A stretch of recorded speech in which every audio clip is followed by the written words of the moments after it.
So Jimmy Kimmel's show has been taken off the air completely by ABC after his vile comments about Charlie Kirk's death caused a reaction from the FCC chair and also two broadcast groups, Sinclair and Nexstar. There's a lot we got to get into, so let's talk about it.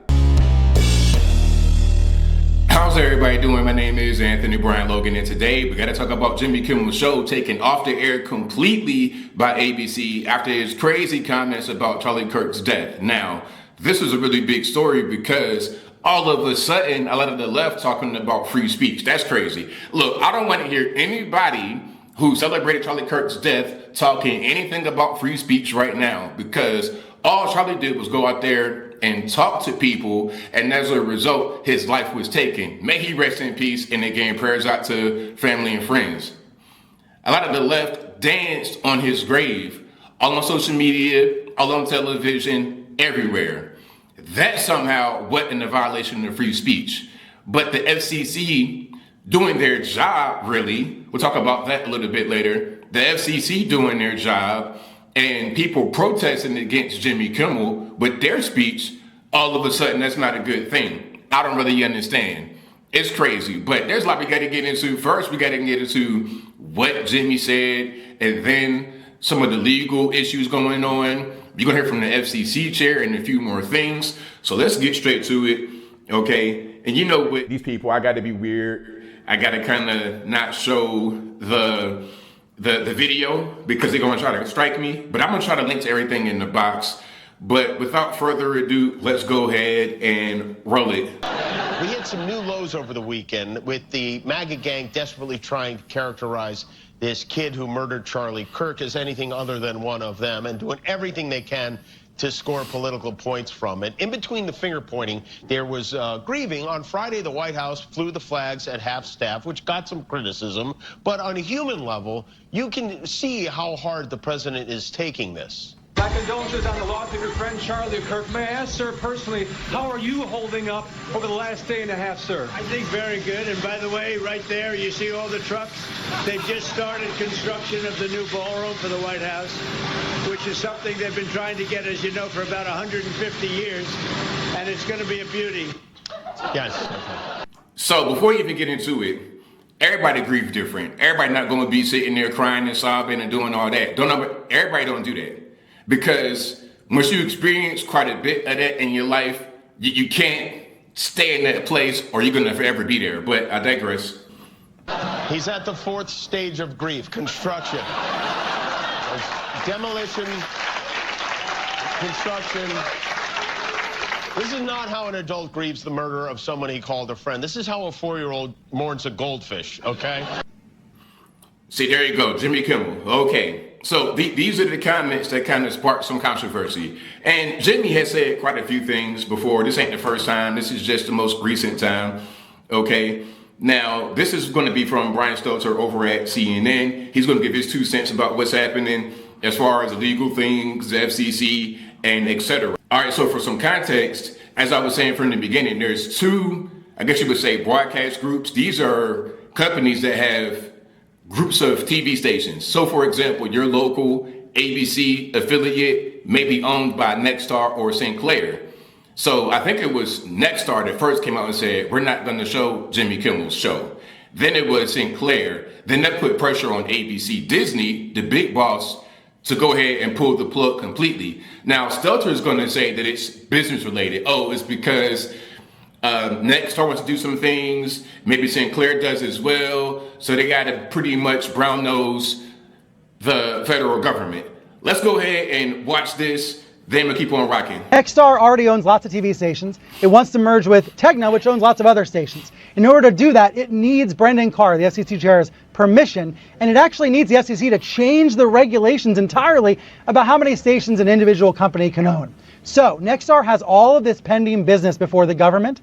Tegna also does. And there's another big station owner called Sinclair that also has business pending before the government. So what do we know tonight? We know that both Nexstar and Sinclair called up ABC this afternoon, complained about Kimmel, and said they were yanking the show off their stations. ABC subsequently yanked the show nationwide.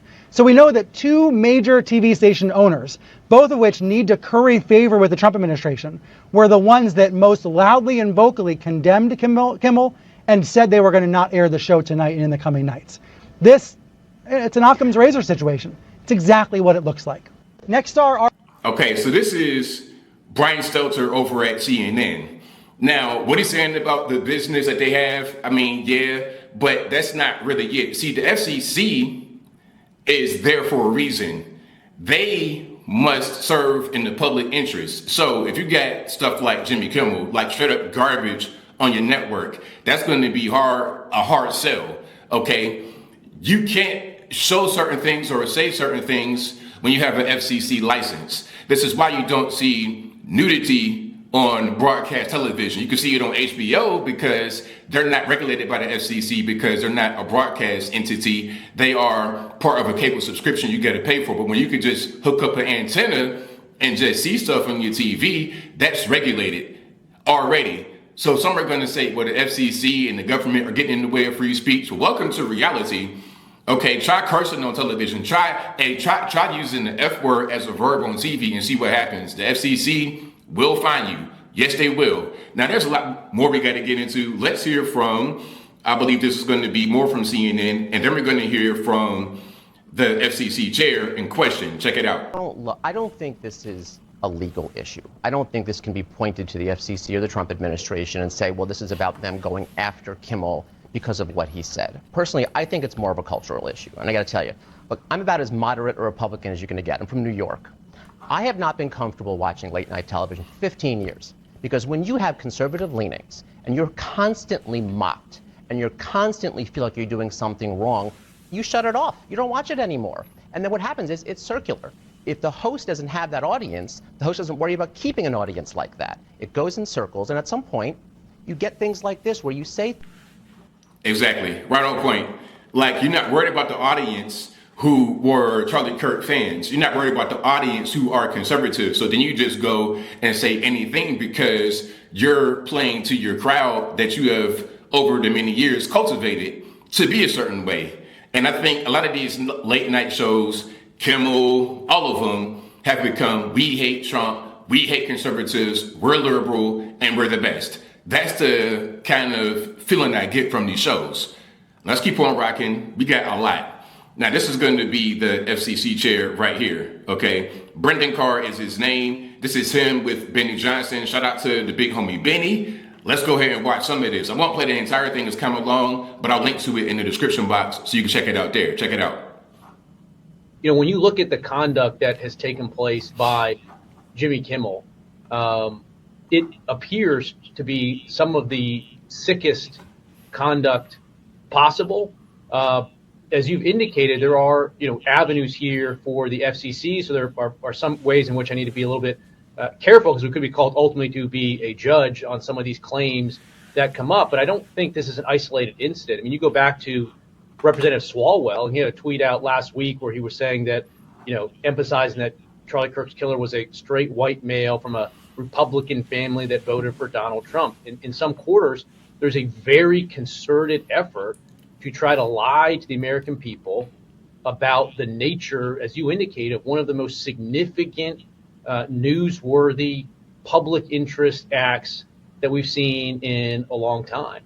And what appears to be an action by Jimmy Kimmel to play into that narrative that this was somehow a MAGA or Republican motivated person. If that's what happened here with his conduct, that is really, really sick. And I've been very clear from the moment that I have become chairman of the FCC, I want to reinvigorate the public interest. And what people don't understand is that... Pause.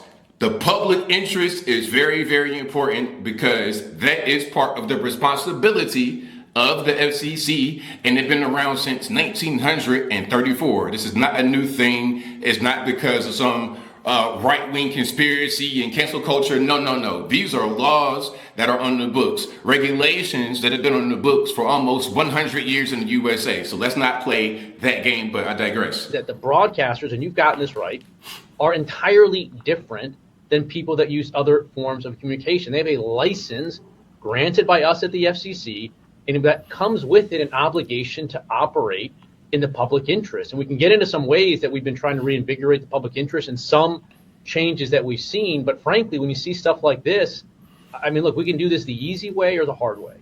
These companies can find ways to change conduct, to take action, frankly, on Kimmel, or there's going to be additional work for the FCC ahead.